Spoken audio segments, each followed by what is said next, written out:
এই 17 বছরের মেয়েটির উপরে যৌবনের সমস্ত আলো আসিয়া পড়িয়াছে, কিন্তু এখনো কৈশোরের কোল হইতে সে জাগিয়া উঠে নাই। ঠিক যেন শৈলচূড়ার বরফের উপর সকালের আলো ঠিকরিয়া পড়িয়াছে, কিন্তু বরফ এখনো গলিল না। আমি জানি কি অকলঙ্ক শুভ্র সে, কি নিবিড় পবিত্র। আমার মনে একটা ভাবনা ছিল যে লেখাপড়া জানা বড় মেয়ে কি জানি কেমন করিয়া তাহার মন পাইতে হইবে, কিন্তু অতি অল্প দিনেই দেখিলাম মনের রাস্তার সঙ্গে বইয়ের দোকানের রাস্তার কোনো জায়গায় কোনো কাটাকাটি নাই। কবে যে তাহার সাদা মনটির উপরে একটু রং ধরিল, চোখে একটু ঘোর লাগিল, কবে যে তাহার সমস্ত শরীর মন যেন উৎসুক হইয়া উঠিল, তাহা ঠিক করিয়া বলিতে পারিব না। এ তো গেল একদিকের কথা, আবার অন্যদিকও আছে, সেটা বিস্তারিত বলিবার সময় আসিয়াছে। রাজসংসারে আমার শ্বশুরের চাকরি, ব্যাংকে যে তাহার কত টাকা জমিল সে সম্বন্ধে জনশ্রুতি নানা প্রকার অঙ্কপাত করিয়াছে, কিন্তু কোনো অঙ্কটাই লাখের নিচে নামে নাই। ইহার ফল হইয়াছিল এই যে তাহার পিতার দর যেমন যেমন বাড়িল, হৈমর আদরও তেমনি বাড়িতে থাকিল। আমাদের ঘরের কাজকর্ম রীতিপদ্ধতি শিখিয়া লইবার জন্য সে ব্যগ্র, কিন্তু মা তাহাকে অত্যন্ত স্নেহে কিছুতেই হাত দিতে দিলেন না।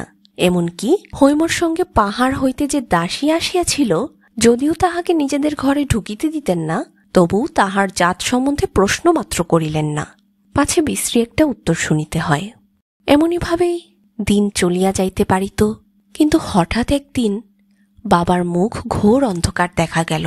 ব্যাপারখানা এই, আমার বিবাহে আমার শ্বশুর 15,000 টাকা নগদ এবং 5,000 টাকার গহনা দিয়াছিলেন। বাবা তাহার এক দালাল বন্ধুর কাছে খবর পাইয়াছেন, ইহার মধ্যে 15,000 টাকাই ধার করিয়া সংগ্রহ করিতে হইয়াছে। তাহার সুদও নিতান্ত সামান্য নহে। লাখ টাকার গুজব তো একেবারেই ফাঁকি। যদিও আমার শ্বশুরের সম্পত্তির পরিমাণ সম্বন্ধে আমার বাবার সঙ্গে তাহার কোনোদিন কোনো আলোচনাই হয় নাই, তবু বাবা জানি না কোন যুক্তিতে ঠিক করিলেন তাহার বেহাই তাহাকে ইচ্ছাপূর্বক প্রবঞ্চনা করিয়াছেন।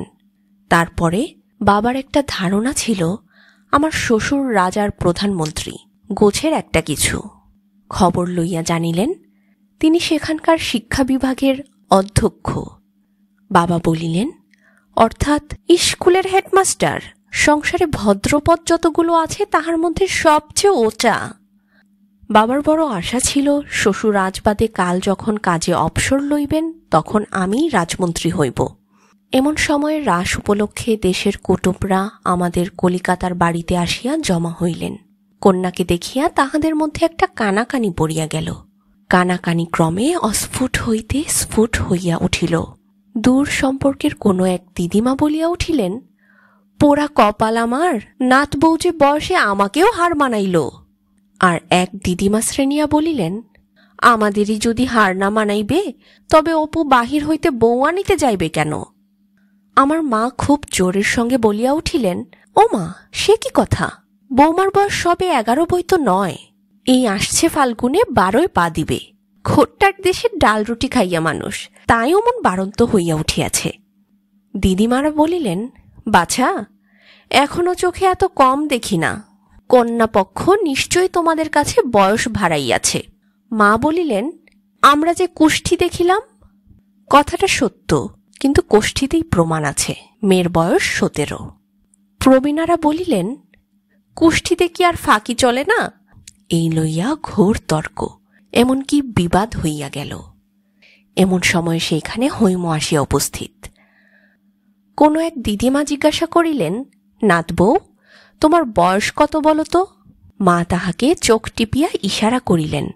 হৈম তাহার অর্থ বুঝিল না, বলিল 17। মা ব্যস্ত হইয়া বলিয়া উঠিলেন, তুমি জানো না। হৈম কহিল, আমি জানি, আমার বয়স 17। দিদিমারা পরস্পর গা টেপাটিপি করিলেন। বধূর নির্বুদ্ধিতায় রাগিয়া উঠিয়া মা বলিলেন, তুমি তো সব জানো, তোমার বাবা যে বলিলেন তোমার বয়স 11। হৈম চমকিয়া কহিল, বাবা বলিয়াছেন? কখনো না। মা কহিলেন, অবাক করিল, বেহাই আমার সামনে নিজের মুখে বলিলেন, আর মেয়ে বলে কখনো না। এই বলিয়া আর একবার চোখ টিপিলেন। এবার হৈম ইশারার মানে বুঝিল। স্বর আরো দৃঢ় করিয়া বলিল, বাবা এমন কথা কখনোই বলিতে পারেন না। মা গলা চড়াইয়া বলিলেন, তুই আমাকে মিথ্যাবাদী বলিতে চাস? হৈম বলিল, আমার বাবা তো কখনোই মিথ্যা বলেন না। ইহার পরে মা যতই গালি দিতে লাগিলেন, কথাটার কালি ততই গড়াইয়া ছড়াইয়া চারিদিকে লেপিয়া গেল। মা রাগ করিয়া বাবার কাছে তাহার বধূর মূঢ়তা এবং ততোধিক একগুয়েমের কথা বলিয়া দিলেন। বাবা হৈমকে ডাকিয়া বলিলেন, আই বুড়ো মেয়ের বয়স 17, এটা কি খুব গৌরবের কথা? তাই ঢাক পিটিয়া বেড়াইতে হইবে? আমাদের এখানে এসব চলিবে না, বলিয়া রাখিতেছি। হায় রে, তাহার বৌমার প্রতি বাবার সেই মধুমাখা পঞ্চম স্বর আজ একেবারে বাজ খাই খাদে নামিল কেমন করিয়া? হৈম ব্যথিত হইয়া প্রশ্ন করিল, কেহ যদি বয়স জিজ্ঞাসা করে কি বলিব? বাবা বলিলেন, মিথ্যা বলিবার দরকার নাই, তুমি বলিও আমি জানি না, আমার শাশুড়ি জানেন।